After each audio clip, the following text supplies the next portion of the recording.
Europe లో భారతీయులకు free education. మరిన్ని వివరాలకు విదేశ్ కన్సల్ట్ 9676502888. నమస్తే శశికాంత్ గారు. నమస్కారం ఉషా గారు. Vizag incident Yes. కలకలం రేపిందనే చెప్పుకోవచ్చు.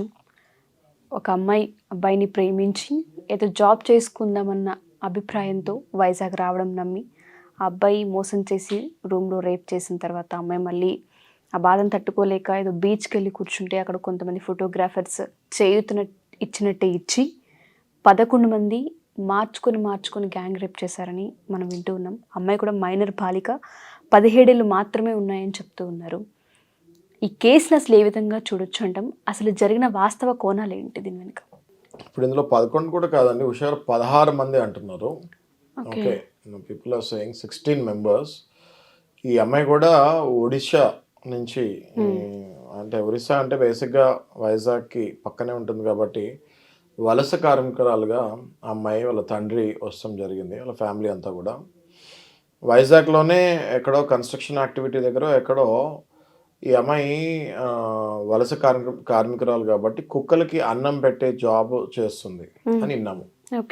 ఓకే, ఆ క్రమంలోనే ఈ అమ్మాయికి ఒక అబ్బాయితోటి, ఇమ్రాన్ అనే ఒక అబ్బాయితోటి పరిచయం అయ్యి ప్రేమలోకి దిగుతూ అన్నది జరిగింది. ఓకే, అక్కడే స్టార్ట్ అయింది ప్రాబ్లం. ఈ ఇమ్రాన్ అనే అబ్బాయి ఆ అమ్మాయిని హోటల్ లాడ్జ్కి తీసుకెళ్ళి మాయమాటలు చెప్పి రేప్ చేస్తాం జరిగింది. ఫస్ట్ అక్కడ స్టార్ట్ అయింది. ఆ తర్వాత అమ్మాయి వెంటనే బీచ్కి వెళ్ళి కూర్చుంటాం జరిగింది. వైజాగ్ బీచ్ కాబట్టి బీచ్కి వెళ్ళి అలా కూర్చుంటాం జరిగింది. అక్కడికి మళ్ళీ ఎవరో వచ్చి ఒంటరిగా ఉంది పిల్ల అనేసి వచ్చి మాయమాటలు చెప్పి ఏమైంది ఏంటి అని అడిగి నేను నీకు న్యాయం చేస్తాను అని చెప్పి ఆ అమ్మాయిని మళ్ళీ ఇంకొక హోటల్కి తీసుకెళ్ళి, మళ్ళీ ఇప్పుడు ఈ తీసుకెళ్ళిన వాళ్ళు ఫోటోగ్రాఫర్స్ అని మనం వింటున్నాము. వీళ్ళు మళ్ళీ వీళ్ళ గ్యాంగ్ ఆఫ్ ఫ్రెండ్స్ని పిలుచుకొని 1 by 1 it's a gang rape అండి.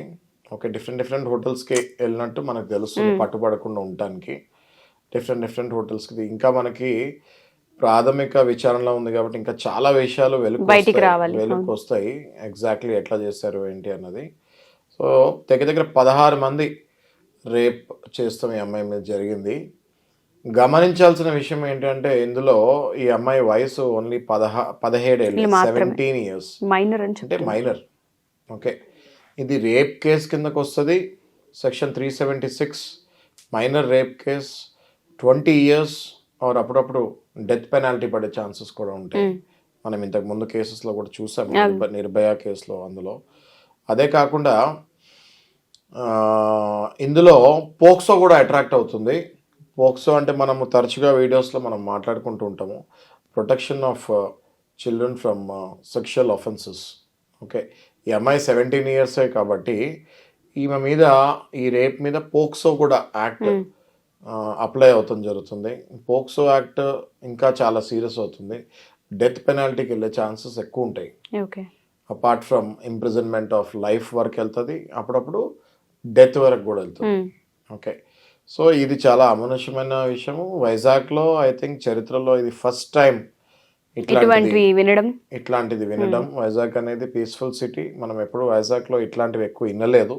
మన తెలుగు రాష్ట్రంలో ఇది ఘోరము. ఇమ్రాన్ అనేవాడు మెయిన్ కల్ప్రిట్, వాడి ఫ్రెండ్ ఇంకోటి షోయబ్ అనే మాట కూడా వింటున్నాం మనము. వీళ్ళిద్దరిని ఇంకా పట్టుకోవాలి. ఆల్రెడీ ఒక 11 మందిని పట్టుకుంటాం జరిగిందని చూస్తున్నాం. అది కాకుండా వీళ్ళిద్దరిని కూడా ఛత్తీస్గఢ్కి పారిపోయారు, ఛత్తీస్గఢ్కు పారిపోయారు వీళ్ళు. అక్కడ కూడా మన పోలీసు బృందాలు వెళ్ళాయని మనం వింటున్నాము. త్వరగానే వాళ్ళని కూడా పట్టుకుంటారు. పట్టుకొని 100% వీళ్ళకి చాలా కఠినమైన శిక్ష ఇస్తారని నేను భావిస్తున్నాను. ఓకే సార్, అమ్మాయి సైడ్ నుంచి మనం కనుక చూస్తే ఎంత మానసిక క్షోభ అనుభవించి అసలు కన్న తండ్రి తర్వాత ఒరిస్సాకి వెళ్ళిపోయిన తర్వాత తండ్రి అడిగితే నిజం చెప్పిందని, దాని తర్వాత కేసు పెట్టారని మనం వింటూ ఉన్నాము. అసలు ఏంటి సార్ ఈ వాస్తవం ఏంటి? అసలు ఇది యాక్చువల్గా ఒక 6 to 7 days హోటల్స్లోనే తిప్పి అమ్మాయిని రేప్ చేశారు. ఇది ఏదో 1 day రేప్ కాదు, ఇది 6 to 7 days ఆ అమ్మాయిని హాల్ట్ చేసి హోటల్ టు హోటల్ తిప్పి, హాపింగ్ అంటారు అది, hopping. Okay, hotel to hotel తిప్పి 6 to 7 days ఆ అమ్మాయిని అమానుషంగా రేప్ చేస్తాం జరిగింది. ఇందులో ఎప్పుడైతే 16వ తారీఖు ఎప్పుడో అమ్మాయి మిస్ అవుతాం జరిగితే 17వ తారీఖు ఎప్పుడో వన్ డేలో వాళ్ళ ఫాదర్ రిపోర్ట్ చేస్తాం కూడా, కంప్లైంట్ ఇస్తాం కూడా జరిగింది పోలీస్ స్టేషన్లో. ఎస్ ఇది విశాఖలో గాంధీ సర్కిల్ దగ్గర జరిగింది ఇది. ఓకే, మెయిన్ హబ్లో హోటల్స్ తిప్పడం జరిగింది వీళ్ళు ఎవరు ఈ దుర్మార్గులు. ఓకే, 16వ తారీఖు కంప్లైంట్ చేస్తే 17వ తారీఖు 16వ తారీఖు మిస్ అవుతే 17వ తారీఖు కంప్లైంట్ చేస్తాం జరిగింది. కానీ వీళ్ళ నిర్లక్ష్యమో లేకపోతే వీళ్ళు ఎతకలేకపోయారో మరి ఒక 6 రోజుల వరకు ఆ అమ్మాయిని ట్రాక్ చేయలేకపోయారు. ఈ ఆధునిక టెక్నాలజీలో ఆ అమ్మాయిని వితిన్ 1 అవర్ ట్రాక్ చేయొచ్చు. ఒకవేళ అమ్మాయి మొబైల్ స్విచ్ ఆఫ్ చేశారు అని అంటున్నారు. స్విచ్ ఆఫ్ చేసినా కూడా ప్రతి మొబైల్కి IEMI నంబర్ అని ఉంటుంది, మనందరం వింటూ ఉంటాం తరచుగా ఇన్వెస్టిగేషన్స్లో. IEMI number through mobile switch off అయినా కూడా దాన్ని టవర్ త్రూ ట్రాక్ చేయొచ్చు ఎక్కడ స్విచ్ ఆఫ్ చేస్తారు అన్నది. దాని త్రూ ఈజీగా వైజాగ్ ఈజ్ నాట్ అంత పెద్ద మహానగరం, ఇట్స్ స్మాల్ ప్లేస్. ఓకే, 100% వాళ్ళని పట్టుకునే ఛాన్సెస్ ఉన్నాయి. బట్ ఇది పోలీసు వాళ్ళ నిర్లక్ష్యమా లేకపోతే ఎగ్జాక్ట్లీ ఎట్లా ఇది మిస్ అయింది అన్నది మనకి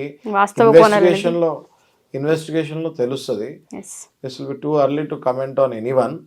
బట్ స్టిల్ జరిగిందైతే అన్యాయము.